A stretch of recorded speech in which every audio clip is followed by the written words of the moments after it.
Today is April 18th, so this weekend, which is the parents' weekend down here, I'm actually going down up to Orlando to spend it with my brother. So he's going to take me to Animal Kingdom so that we can go see Pandora, the world of Avatar. And my aunt and my two aunts are coming down to spend Saturday with us at Epcot. So I'll be keeping you up to date with this video too. Well, we're here in Orlando at Kissimmee. My brother doesn't know I got here so early, so we're okay so far. Just sitting here in the parking lot. I gotta wait till 4 until we go to Animal Kingdom to go to Avatar, the world of Pandora, or all that stuff. So I'm really excited about that, actually. So that should be fun, actually. So I'm just sitting here in the parking lot. Time travel commencing in T-minus 10 seconds and counting. This is Seeker. Listen up. We've got to get in, grab the Iguanodon, and get out when an asteroid hits. Let's roll!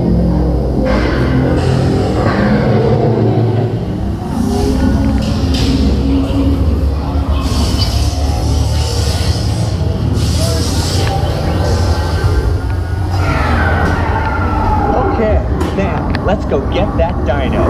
Computer, what are you tracking? Styracosaurus. Not our dino. Warning, meteor shower in range. Just little one. Alioramus. Hadrosaur. Raptor. Time to get serious. Lock the autopilot on homing signal now! Hang on! I'm tracking a big dino on the scope. Could be ours. Computer, full stop. Identified. Carnotaurus. Definitely not our dino. Go, go, go!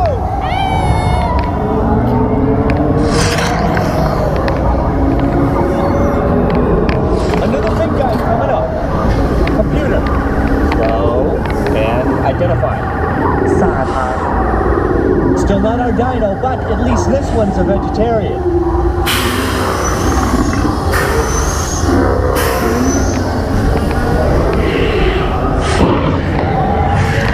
Asteroid impact in 90 seconds. We better move it. Pterodactyl. Incoming! Asteroid impact in 60 We seconds. can't stop now. Keep going, keep going. Saltatus. Compies! Computer, what's happening? Loss of traction. Four-wheel drive, move it! Warning, meteor strike. Right, right. That was close. Computer, now what? Carnotaurus. That's it. Abort mission. Abort, abort. Iguanodon. Forget it. Get them out now.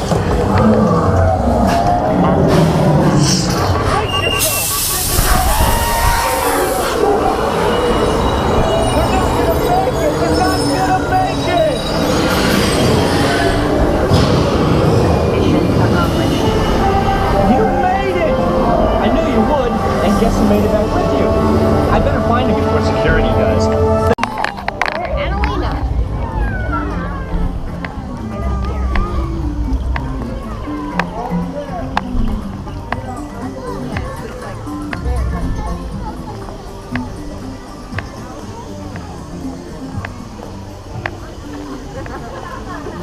I love how weathered everything looks.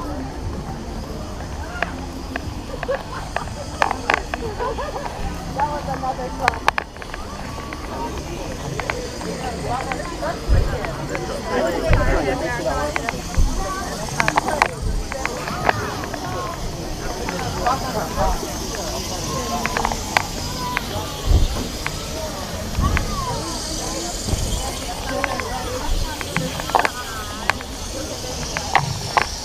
So we were asking, we're like, so how come everyone can like suddenly breathe? And they say basically this. Yeah. So it's kind of like a form of terraforming.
Okay.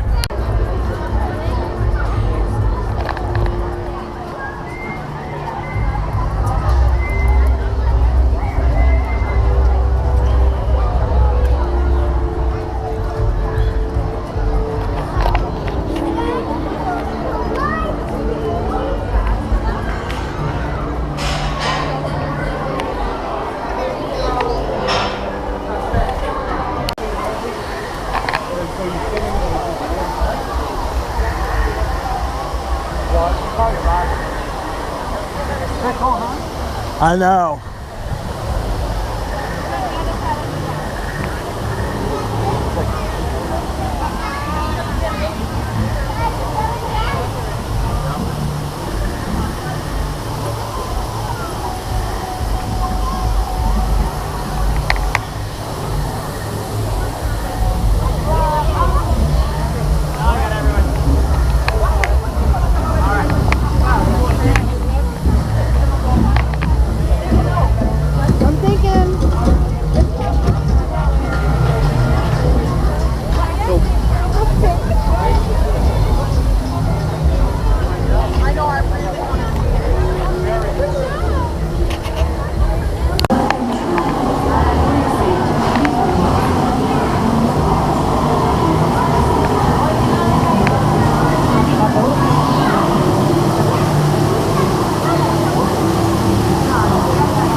No, it's not panda. You can mean you want to do it.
So cool.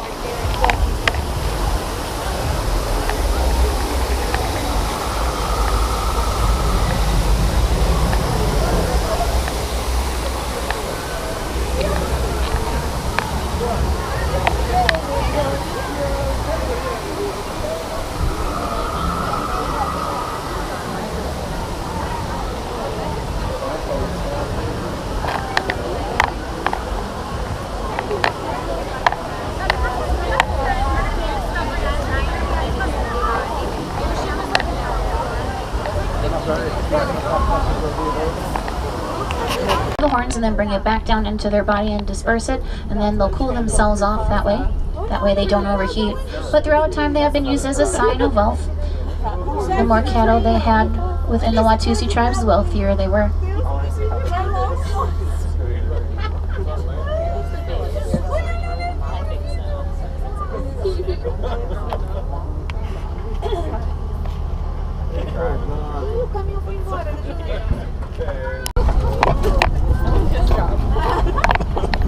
Alright, now there is also a herd of white-bearded wildebeest that's over here to this left-hand side. The wildebeest take part in one of the largest migrations each year with 1.5 million. And within the first 15 minutes of being born, they can start to run, but will be left behind if they can't. And if you look at how they're laying down, they're not all facing the same direction. They do that so if they see a predator coming from one area, whoever sees it sounds the alarm to alert not only their herd, but the other migrating herds with them. That way they can make their way to safety. Referred to as the Gnu, which is spelled GNU for a low grunting noise they make. Their name in Afrikaans does mean wild beast. Now these structures that are near this wildebeest over here are called termite mounds. They get to be much taller. The tallest recorded is 36 feet. They're made out of saliva and dirt and get to be as hard as concrete. A larger animal like an elephant will use it as a scratching post, but eventually they wear them down, and smaller antelope will use them as lookout posts over the savannah to keep a higher ground from their predators.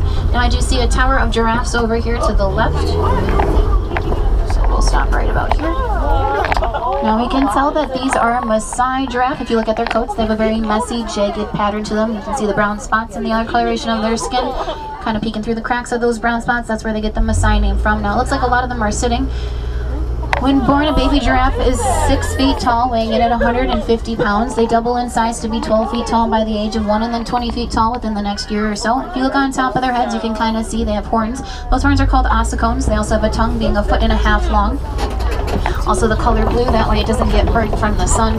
They can reach a speed of 25 miles per hour while running for a short distance of time, and surprisingly sleep 30 minutes of the day, staring off into the distance for 2 to 3 minute increments of a time. Some will keep watch, some will take a nap, and then they'll move along with their day. These funny looking trees to the right and left up ahead are called baobab trees, known as the upside down tree because it looks like their roots are sticking straight out from the top. Leafless trees for 9 months out of the year, all the water they need they store in the massive trunks they have, providing water for animals with tusker horns that can go and pierce them whether there's no watering hole around or if it's during a dry season, which is why it's called the Tree of Life. And we did make our way over to Tembo Country, and if you look over to that left hand side, there is an elephant over there. You can see it's eating right now with its trunk. You can see its tail going back and forth as well. Now, unfortunately, the elephants are facing difficulties when it comes to poaching. They are being illegally poached for their ivory tusks on an average of 96 per day. So it's very important we do what we can to keep them as safe as possible, especially for the simple fact it takes 22 months for just one baby to be born. Another difficulty they're facing is over in Africa. They are being hunted by farmers for destroying farmers' land. So something here at Disney with the Conservation Fund we've worked together with the farmers over in Kenya to discover elephants are actually afraid of bees. And there's actually a baby elephant right across from us on that left-hand side. So with the farmers though, we've built fences around their land with beehives on them. That way, when the elephants hear the bees, they're on the opposite direction. The farmer can sell the honey the bees have been making for them, and then the crops that they have been selling as well. That way they can still make a living and earn their money, but these elephants remain unharmed from the farmers.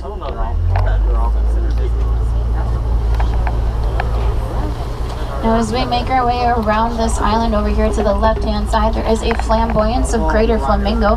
The greater flamingo is the tallest species of all flamingo at 5 feet tall and fully grown. However, with being the tallest, they're also the lightest shade of pink. Now when hatched, they're actually the color gray. They're little gray fuzzballs with pink feet. It takes about a year or two of a diet of brine shrimp and beta carotene to get the pink feathers to appear for them. Within the first 6 months after being hatched, they are almost fully grown.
Some copies over there to the right, so we're going to continue to make our way around these turns and go see if we can find ourselves a pride of lions this evening. Within a pride of lions, it will be one male, the rest are all females and their cubs. They do tend to be inactive for about 20 hours of the day, so if we do happen to find any, there's a possibility they might be resting up, but it's during the evening hours that they like to do all of the hunting, so they become a little bit more active, and it looks like he's at least awake right there. Now, the ones to do the hunting will be all of the females. The male will stay back guarding the copy and the cubs. He only does about 10% of the actual hunt itself. Now the older he gets, the darker his mane becomes. It turns to a brownish black coloration the more with age, and when fully projecting their roar, they can be heard from 5 miles away. As we start to make our way forward, though, over to the right-hand side near the road, there are some water buck. Ironically, they get their name because they tend to be found living near areas that have water by them, and they won't migrate out unless they absolutely have to.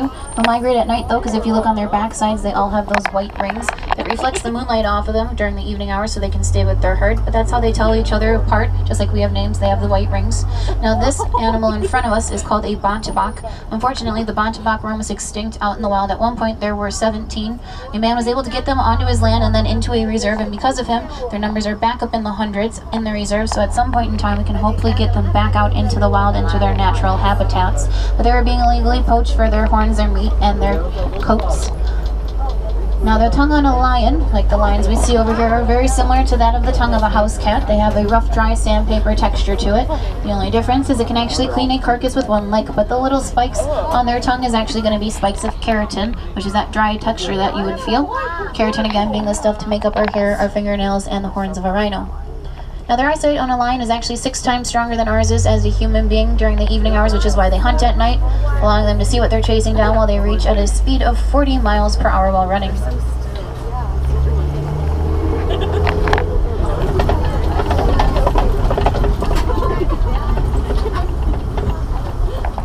we're going to continue to make our way through the savannah, see what else we can hopefully come across this evening.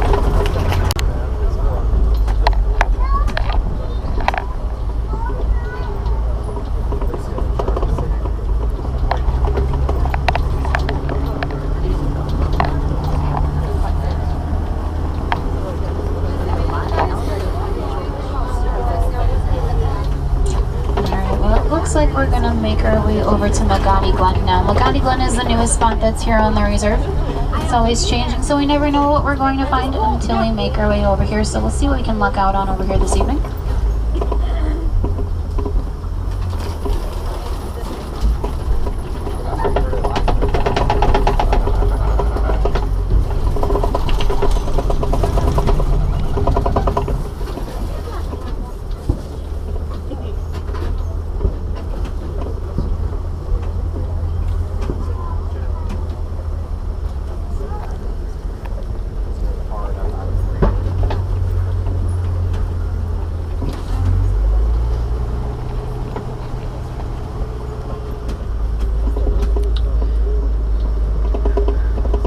See some yellow-billed storks over to the right in the water. They have really long yellow bills. They're the larger white birds you see over in the watering hole.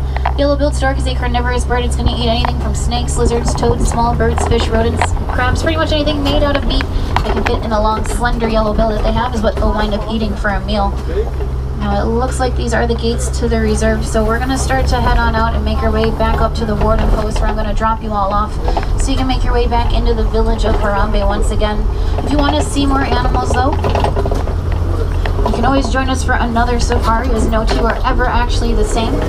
And the animals always make sure of that. Whether it's a nighttime or a daytime safari, always come back and join us. You never know what you might see, let alone hear.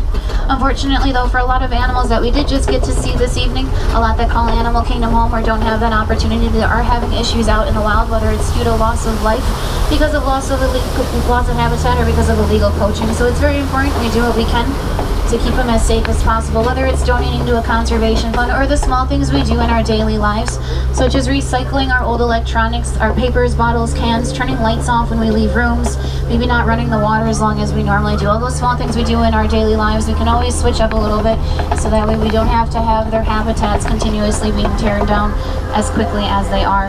Now at 10 o'clock tonight is your last opportunity to see Rivers of Light for the evening. If you have a fast pass, your entrance is in Asia. If not, standby entrance is going to be over in Dinoland. You can get there from Africa by cutting through Discovery Island. But it looks like the warden's clearing us in, so instead of leaving you all with goodbye for the evening, I'm going to leave you all with Kwaharini, which means to go well, in hopes you'll come back to the reserve and join us at some point in the future. So Kwaharini, have a great rest of your evening.